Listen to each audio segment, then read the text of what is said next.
again! Welcome to Weird Writers. Today I thought I'd share a very simple exercise.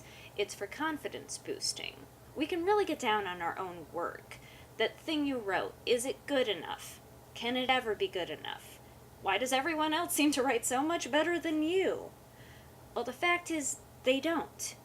Now, in this video, I'm going to take a look at 3 books that I personally love.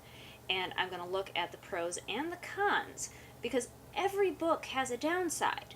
There are no perfect books. Book number 1 is Song of the Beast by Carol Berg. Just about my favorite author. I just finished reading this one.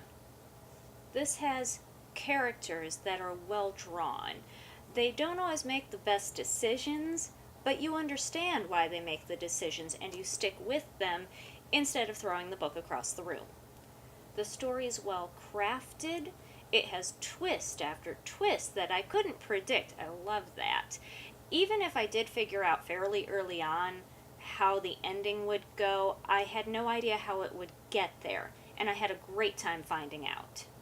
And then there's the sentence structure and the word usage. That stuff I personally look for, and the way she does it just brings me out in rhapsodies. Oh, I get so excited just from sentence structure. I'm a dork.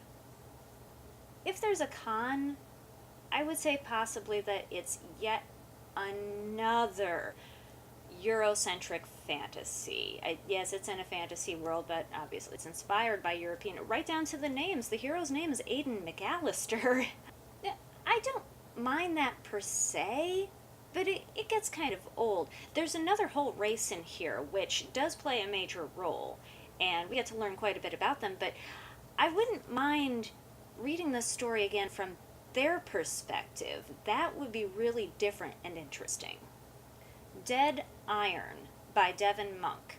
I'm actually rereading this. I really like this series. Pros, we've got interesting characters with fun names.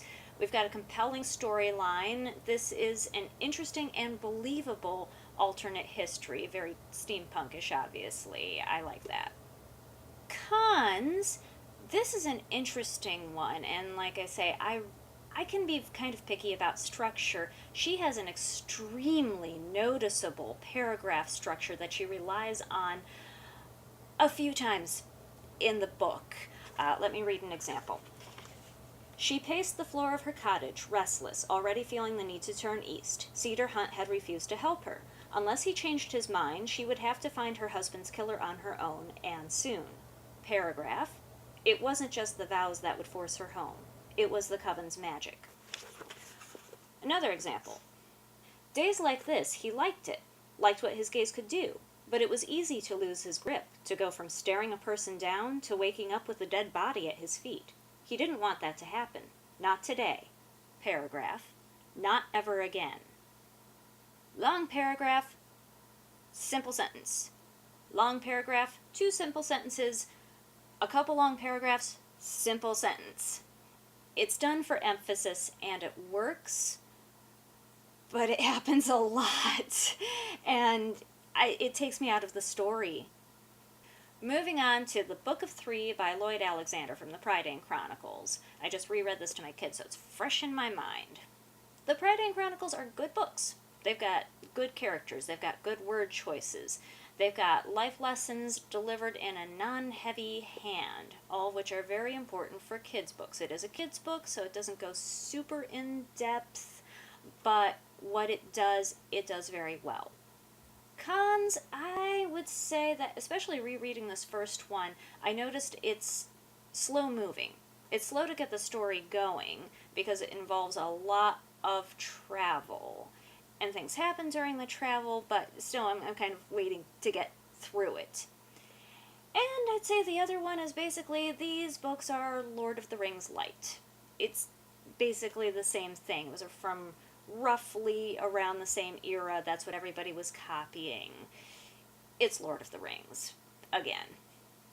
Now the point here is not to focus on the cons, it's simply to point out that every book has a downside. There are no perfect books. Sometimes you have to look a little harder for the downside, but it's there. Nothing is perfect. So don't feel so bad about your own writing. Is it perfect? No. Is any writing perfect? Heck no. Writers have enough issues without holding ourselves to impossible standards. Don't let it bother you. Anyway, I hope you found this helpful. If you like this video, don't forget to give us the old thumbs up and comment below what books did you use this exercise on and what did you find there. Don't forget to subscribe, hit that bell icon. I will see you next time, and until then, stay weird.